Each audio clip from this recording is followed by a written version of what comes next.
Oke teman-teman semuanya, kali ini kita akan membahas soal UTBK PBM tahun ini teman-teman. Ini adalah soal yang dia tuh sering banget dipakai di soal-soal UTBK selama beberapa tahun terakhir gitu, dan dia punya teorinya. Jadi di sini pertanyaannya adalah penulisan kata bercetak tebal yang salah terdapat pada kalimat. Nah, ini ya guys ya. Jadi teman-teman, kalau kita ngomongin soal penulisan kata yang salah gitu, kata yang salah itu penyebabnya bisa macam-macam gitu. Yang pertama bisa jadi karena dia ini tidak baku gitu, tidak baku, itu yang pertama. Yang kedua bisa jadi karena kesalahan imbuhannya gitu, jadi nggak sesuai sama konteks kalimatnya.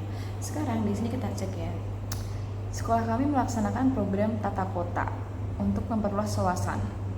Terdengar nggak salah gitu ya, udah biasa aja gitu. Melalui kegiatan intrasekolah gitu. Nah teman-teman, sekarang muncul pertanyaan, yang benar itu intrasekolah digabung atau dipisah? Sama kayak dwi bahasa, sama dengan interdisipliner, sama dengan multi kompetensi. Nah sekarang aku akan masuk ke materi, namanya adalah gabungan kata gitu. Nah teman-teman, di bagian gabungan kata itu ada namanya istilah itu bentuk terikat. Nah kalau kita ngomongin soal bentuk terikat, itu artinya adalah dia itu semacam kata ya, yang dia itu harus selalu ditulis bersamaan dengan kata setelahnya. Artinya tuh penulisannya harus digabung teman-teman, karena dia nggak bisa berdiri sendiri. Jadi di sini bentuk terikat tuh ada macam-macam, ada banyak malah. Ada non, ada intra, ada dwi, ada multi, ada inter gitu.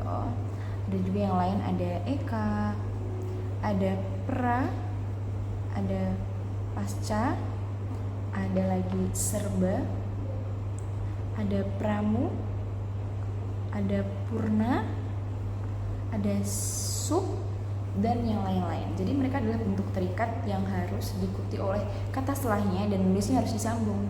Non misalnya non apa? Misalnya non formal gitu. Intra, ya udah intra sekolah gitu. Dwi itu artinya dua, misalnya dwi warna gitu. Terus multi, ya udah multimedia misalnya. Interdisipliner. Kedua ada eka itu artinya satu, berarti eka apa guys? Eka bahasa. Pra sebelum, berarti pra sejarah. Pasca ya nggak apa, pasca sejarah juga boleh, tapi setelah sejarah ya gitu. Serba murah misalnya. Pramu saji, pramugari, pramugara, pramuniaga gitu. Purna tugas.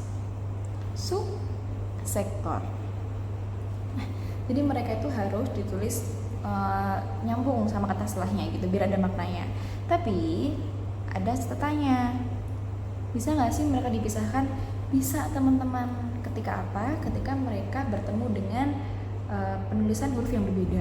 Misalnya di sini aku punya pasca, sama misalnya punya kata anti juga termasuk ya. Misalnya kayak anti korupsi misalnya. Nah teman-teman, misal aku menuliskan pasca Perang Dunia II. Nah guys, karena Perang Dunia ini adalah peristiwa sejarah, jadi dia harus ditulis dengan huruf kapital. Jadi untuk memisahkan antara huruf biasa dengan huruf kapital harus ada tanda hubungnya. Terus yang kedua ada anti, misalnya aku mau nulis anti mainstream. Nah, teman-teman, di sini mainstream kan istilah asing. Istilah asing nulis di teks Indo, dia kan harus dimiringin.